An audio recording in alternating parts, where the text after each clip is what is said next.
Assalamualaikum warahmatullahi wabarakatuh. Saya Zian Selvita Nanda S. dengan NIM M1C11918 ingin memberi penjelasan tentang Peraturan Menteri Pekerjaan Umum dan Perumahan Rakyat Nomor 10 Tahun 2021 tentang Pedoman Sistem Manajemen Keselamatan Konstruksi. Pada peraturan ini terdapat 5 bab yang mencakup 47 pasal yang telah disahkan dan ditetapkan.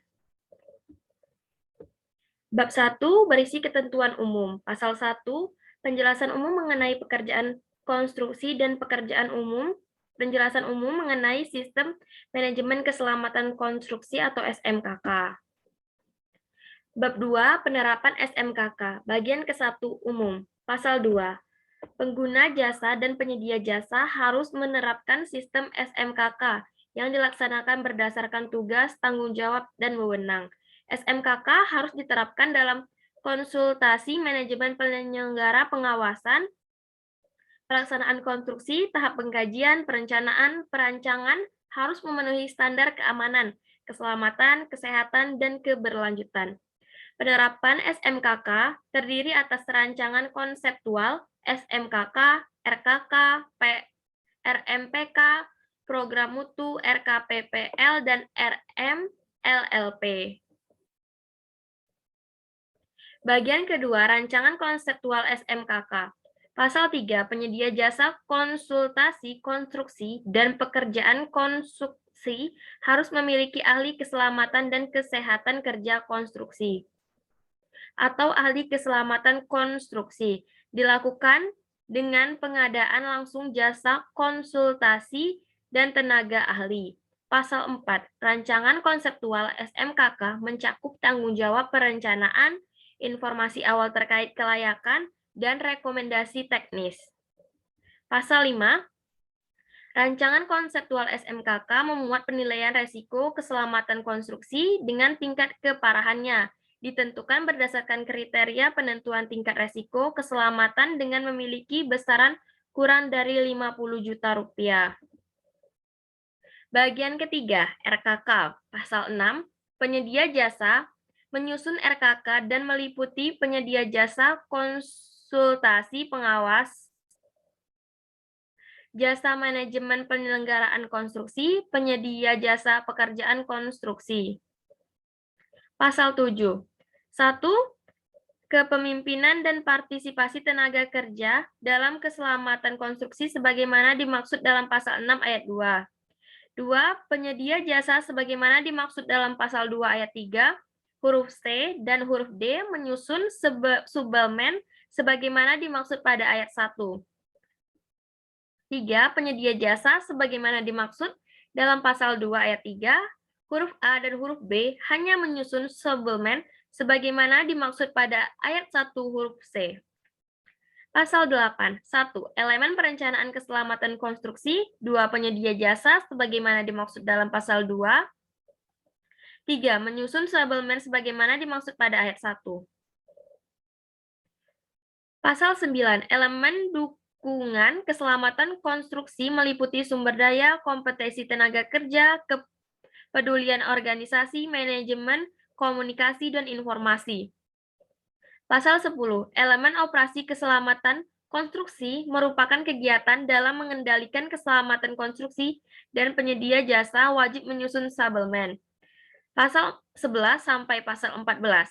Elemen evaluasi kinerja penerapan SMKK meliputi pemantauan, audit, evaluasi, tinjauan manajemen, peningkatan keselamatan konstruksi. Bagian keempat, RMPK dan program mutu. Pasal 15, setiap penyedia jasa pekerjaan konstruksi wajib menyusun PMPM pekerjaan konstruksi dalam RMPK. Pengguna jasa dan penyedia pemasok meliputi jenis pekerjaan yang dipasok, jumlah pemasok, kriteria, dan prosedur pemilihan. Pasal 16, setiap penyedia jasa manajemen penyelenggaraan konstruksi dan atau pengawas harus menyusun PMPM, pekerjaan konstruksi, dalam program mutu sebagaimana tercantum dalam lampiran yang merupakan bagian tidak terpisahkan dari peraturan menteri ini.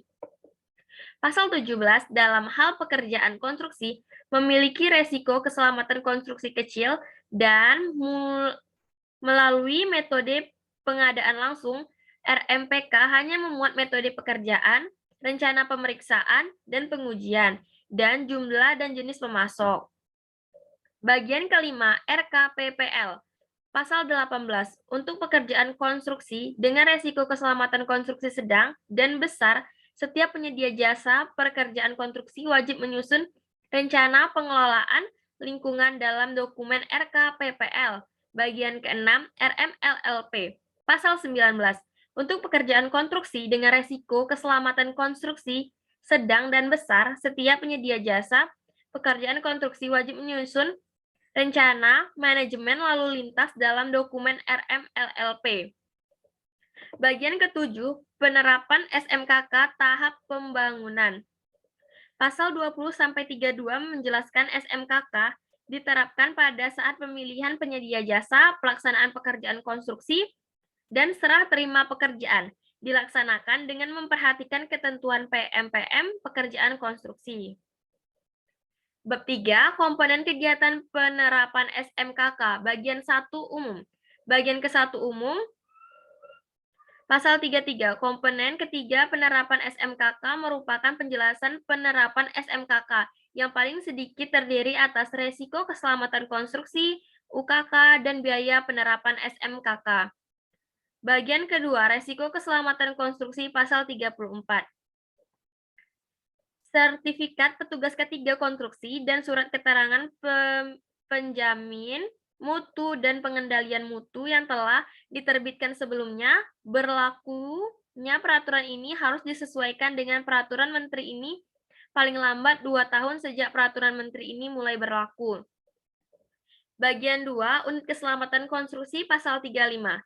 Tanggung jawab penerapan pengendalian mutu pekerjaan konstruksi melekat pada pimpinan tertinggi penyedia jasa dan pemimpin UKK. Pasal 36. Pemimpin UKK dalam pasal 35 ayat 3 huruf A harus memiliki kompetensi kinerja yang dibuktikan dengan sertifikat kompetensi kerja di bidang keselamatan dan kesehatan kerja konstruksi dan atau keselamatan konstruksi. Pasal 37. Anggota harus memiliki sertifikat kompetensi kerja konstruksi. Pasal 38. Pekerjaan konstruksi memiliki resiko keselamatan konstruksi kecil, resiko keselamatan konstruksi sedang, dan keselamatan konstruksi besar. Bagian ketiga, biaya penerapan SMKK. Pasal 39-41 mencakup biaya penerapan SMKK jasa konsultasi konstruksi terkait biaya asuransi kesehatan, asuransi profesi, biaya pendidikan, pelatihan, asuransi, dan biaya keselamatan dan kesehatan kerja dalam jasa konsultasi konstruksi. Bab 4, bagian pertama, pembina dan pengawasan. Pasal 42, pemerintah pusat dan pemerintah daerah provinsi bertanggung jawab atas pembinaan dan pengawasan SMKK. Pasal 43, penyedia jasa pekerjaan jasa konstruksi bertanggung jawab melakukan pembinaan dan pengawasan penerapan SMKK sebagaimana tertuang dalam dokumen SMKK. Pasal 44, rincian bagian dalam SMKK merupakan bagian tidak terpisahkan dari peraturan menteri ini. Bab 4, ketentuan peralihan pasal 45, RKK pada kontrak kerja konstruksi untuk pekerjaan konstruksi yang telah ditandatangani sebelum berlakunya peraturan menteri ini tetap berlaku sampai dengan berakhirnya kontrak kerja konstruksi tersebut. Bab 5, ketentuan penutup.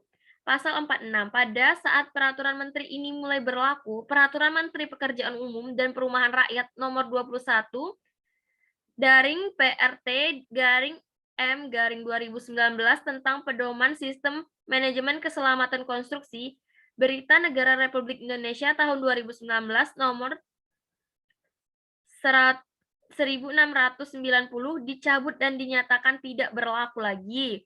Pada pasal 47, peraturan menteri ini mulai berlaku pada tanggal diundangkan agar setiap orang mengetahuinya.